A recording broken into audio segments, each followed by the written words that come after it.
Assalamualaikum warahmatullahi wabarakatuh. Pemirsa MTA dimanapun Anda berada, bagaimana kabar Anda sekalian? Semoga Allah Subhanahu wa Ta'ala selalu memberikan kesehatan dan kelancaran di dalam melaksanakan ibadah di bulan suci Ramadan ini. Amin. Senang sekali kami bisa menjumpai Anda dalam program Ramadan Mulia karena banyak sekali kemuliaan yang dapat diraih dari bulan Ramadan ini. Saya Buldan Burhanuddin akan menemani Anda dalam membahas topik keistimewaan sholat tarawih dan sholat nafil lainnya di bulan suci Ramadan. Namun sebelum itu marilah kita dengarkan lantunan ayat suci Al-Quran berikut ini. Assalamualaikum warahmatullahi wabarakatuh.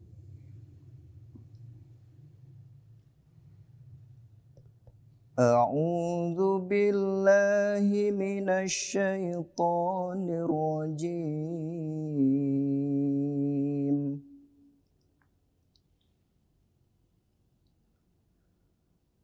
Aqimis salata liduluki syamsi ila ghasaqil laili wa qur'anal fajr. Inna qur'anal fajri kana mashhuda. Wa minal laili fatahajjad bihi nafilatan lak. Asa an yab'atsaka rabbuka maqaman mahmuda. Artinya,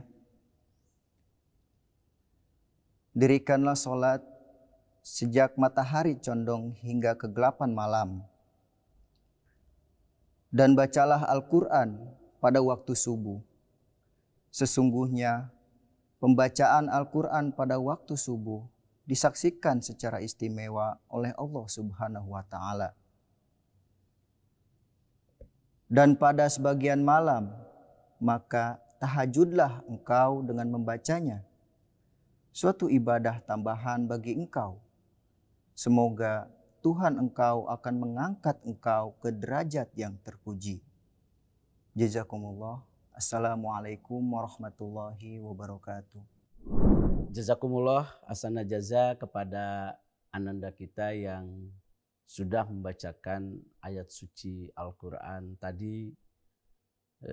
Sungguh sangat indah dan semoga Allah Subhanahu wa Ta'ala memberikan pahala yang sebesar-besarnya buat kita sekalian. Pemirsa MTA dimanapun Anda berada, pada kesempatan ini saya ingin membahas masalah keutamaan sholat tarawih dan sholat nafil lainnya di bulan Ramadan, di mana bulan Ramadan ini adalah bulan yang sangat istimewa dan memiliki sejumlah ritual ibadah yang sangat istimewa dan luar biasa dan tidak ada di bulan-bulan lain. Dan yang paling banyak dilakukan di bulan Ramadan itu adalah Qiyamul Ramadan atau disebut Qiyamul Lail, dan dalam bahasa lain adalah sholat tarawih. Ini biasanya masjid-masjid penuh pada ba'da isya untuk melaksanakan sholat tarawih ini. Tarawih itu berasal dari kata tarwihan. Isi masdarnya adalah tarwihan yang artinya adalah santai. Artinya yang lain adalah sholat yang dilaksanakan tidak tergesa-gesa atau terburu-buru. Rasulullah Shallallahu Alaihi Wasallam bersabda, diriwayatkan dari Abi Hurairah, an Abi Hurairah radhiyallahu an qala kana Rasulullah Shallallahu Alaihi Wasallam yuraggibu fi qiyam Ramadan min ghairi ayyamuruhum fi bi'azimatin fayaqul man qama Ramadana imanan wa ihtisaban ghufira lahu ma taqaddama min danbi. Singkat terjemah daripada hadis ini adalah barang siapa yang berdiri melaksanakan sholat qiyamul Ramadan atau tarawih dengan iman dan ihtisab, artinya mengharap ridho Allah Subhanahu wa taala, ghufira lahu ma taqaddama min danbi, maka Allah Subhanahu wa taala akan mengampuni segala dosanya, segala kesalahannya. Banyak sekali versi ya, masalah tarawih atau qiyamul Ramadan ini. Dan di dalam jemaat kita qiyamul Ramadan dilaksanakan 11 rakaat, yakni 8 rakaat sholat tarawih dan 3 rakaat sholat witir, dan dilaksanakan 2 kali atau 2 rakaat pada tiap salamnya. Dan ada juga saudara-saudara kita yang melaksanakan 20 rakaat ditambah 3 rakaat yang menjadi 23. Kemudian ada yang 16 rakaat, ada yang 9 rakaat, banyak sekali versi yang dilaksanakan di dalam melaksanakan tarawih ini. Kemudian apa fadilah atau keistimewaan daripada melaksanakan tarawih? Ya. Sebagaimana tadi dikatakan bahwa Rasulullah SAW beliau bersabda, orang yang melaksanakan qiyamul Ramadan atau melaksanakan tarawih sampai selesai, ya, maka Allah Subhanahu wa taala akan mengampuni segala kesalahannya. Kemudian di dalam hadis ya, yang diriwayatkan oleh Abdurrahman bin Auf radhiyallahu taala anhum, Rasulullah SAW bersabda, Inna Ramadana syahru faradallahu siyamah wa inni nasa'tu lil muslimina qiyamah faman shoma wa qamahu imanan wa ihtisaban kharaja minadz dzunub kayaumi waladathu ummi. Sesungguhnya Ramadan adalah bulan yang Allah wajibkan puasa atas kalian. Dan sesungguhnya aku mensunahkan qiyamul Ramadan atau tarawih ya, kepada orang-orang Islam. Maka barang siapa yang berpuasa di bulan Ramadan dan qiyamul Ramadan atau melaksanakan sholat tarawih dengan mencari pahala karena Allah Subhanahu wa taala, maka dia akan diampuni dosanya sebagaimana kawaladathu ummi, sebagaimana dia seorang bayi yang baru lahir dari perut ibunya. Diriwayatkan oleh Ibnu Majah, Al-Bazzar, ya, Abu Ya'la. Ya. Dan ini sangat luar biasa ya, masalah tarawih ini, sampai keutamaannya begitu luar biasa, begitu hebat, sehingga barang siapa yang melaksanakan sholat tarawih atau qiyamul lail, qiyamul Ramadan secara benar, maka dia akan diampuni dosanya dan seperti bayi yang baru lahir. Pemirsa MTA dimanapun Anda berada. Kemudian Abizar ya, radhiyallahu ta'alaan beliau meriwayatkan, man qoma ma'al imam hatta yansarifa kutiba lahu qiyamul laila. Barang siapa yang melaksanakan qiyamul lail ya, beserta imam sampai selesai, maka ia ditulis oleh Allah Subhanahu wa taala seperti sholat 1 malam. Itu luar biasa. Jadi barang siapa yang melaksanakan tarawih sampai selesai dengan imam gitu, sampai selesai, maka ditulis oleh Allah Subhanahu wa taala kutiba lahu qiyamu lailatan. Ya, seperti sholat semalaman. Wah, kalau kita kebayang kalau kita sholat semalaman. Dari Isya sampai subuh, saya kira gempor, ya, susah melaksanakan sholat sepanjang itu. Makanya ini bagi remaja-remaja, ya, remako juga, ternyata untuk sholat semalaman tidak usah melaksanakan sholat semalaman, laksanakan aja tarawih secara rutin, secara baik, ikuti beserta imam ya sampai selesai. Karena kata Rasulullah, barang siapa yang melaksanakan mengikuti tarawih beserta imam sampai selesai, ya, maka dihitung baginya sama dengan sholat semalaman. Nah kemudian ya Rasulullah SAW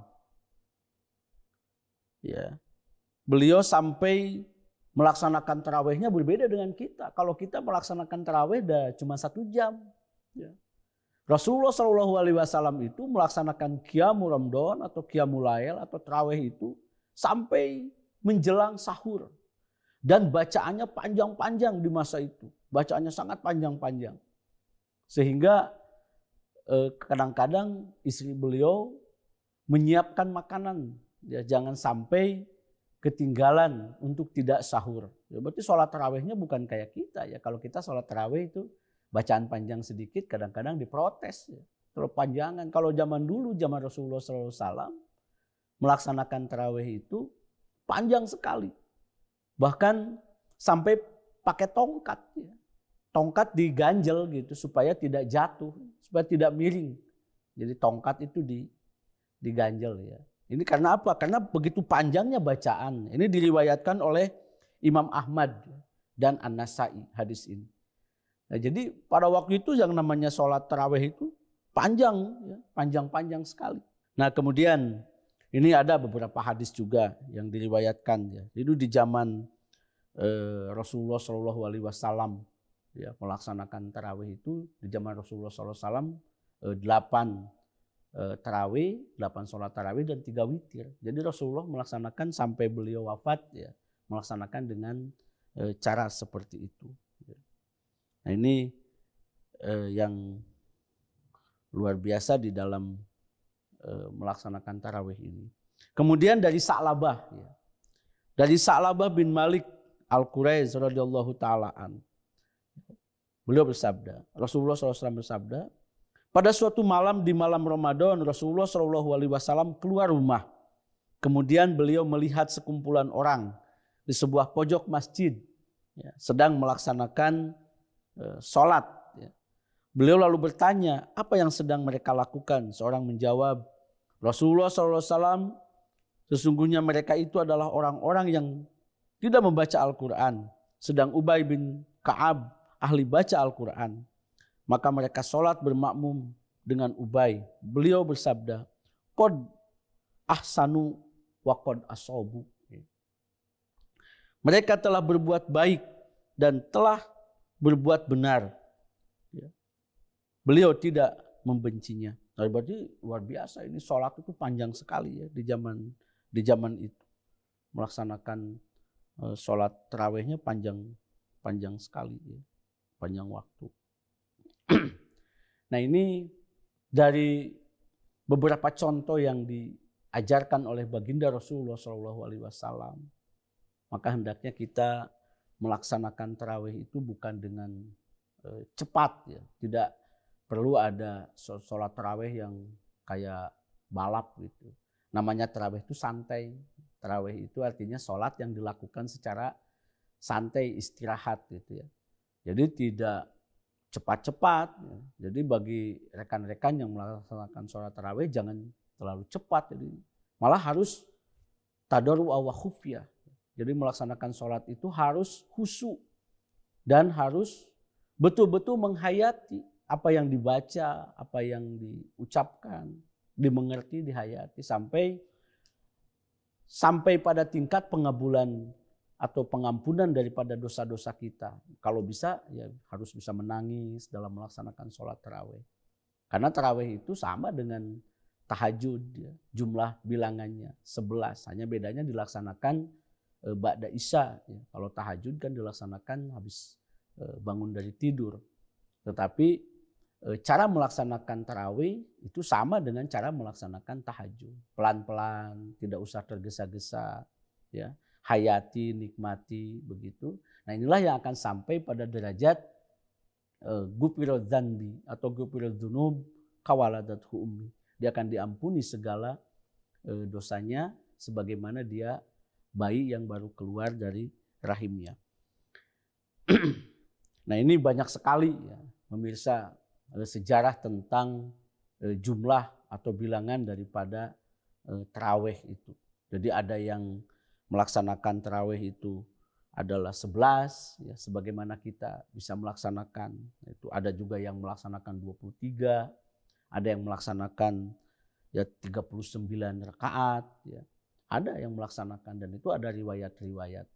Nah ini juga kita tidak usah mempermasalahkan apakah yang 11 atau yang 23 atau yang 39 atau yang 16 ya, itu tidak perlu dipermasalahkan. Yang penting laksanakan oleh kita apa yang menjadi tradisi dan kebiasaan kita, yaitu 8 rakaat dan 3 sholat witir. Itu sudah cukup ya. Kenapa? Karena kita memang melaksanakan tradisi yang digunakan oleh baginda Rasulullah SAW.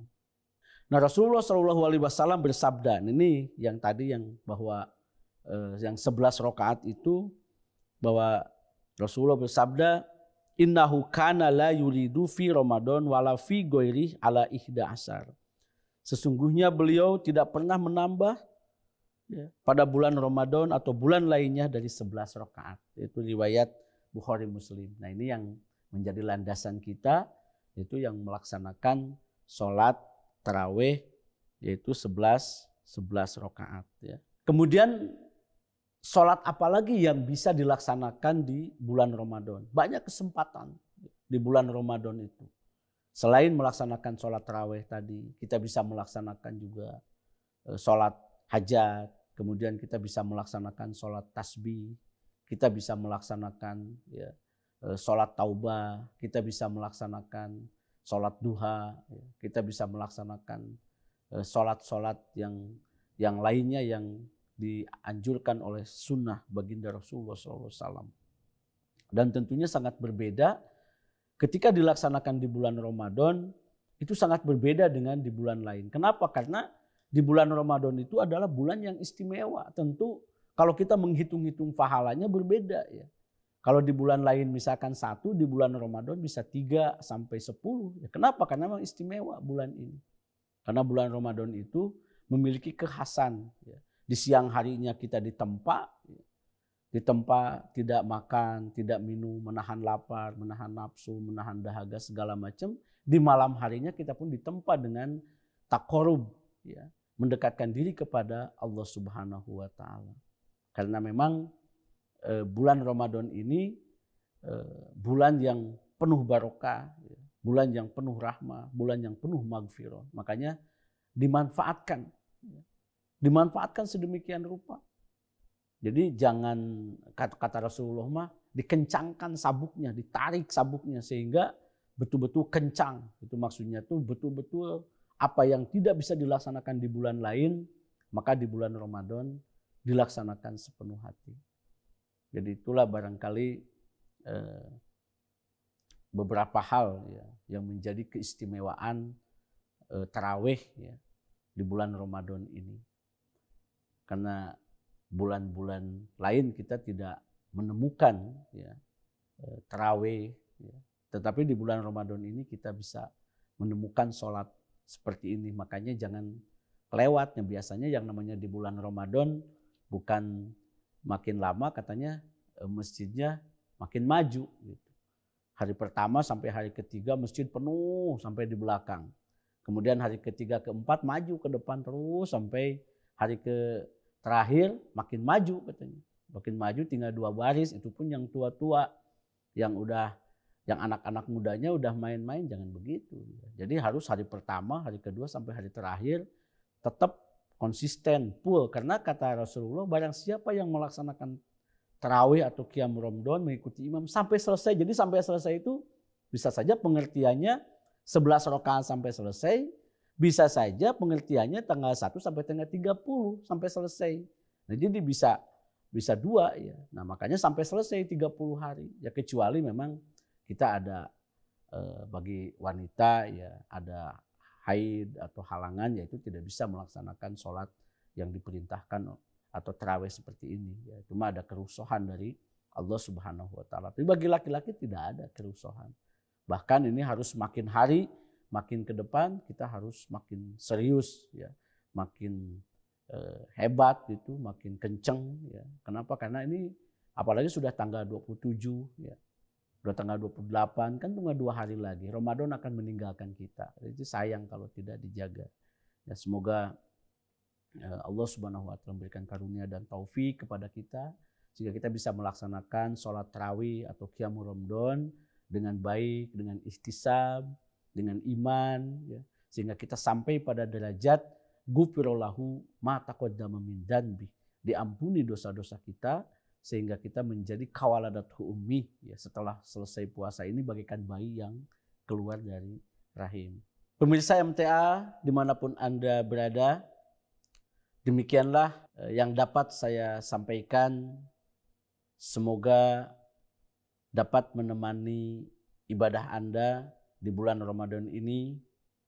Jangan lupa untuk terus menyaksikan acara Ramadan Mulia di bulan suci Ramadan ini. Saya Buldan Burhanuddin beserta kru pamit undur. Wa akhiru da'wana anil hamdulillah. Wassalamualaikum warahmatullahi wabarakatuh.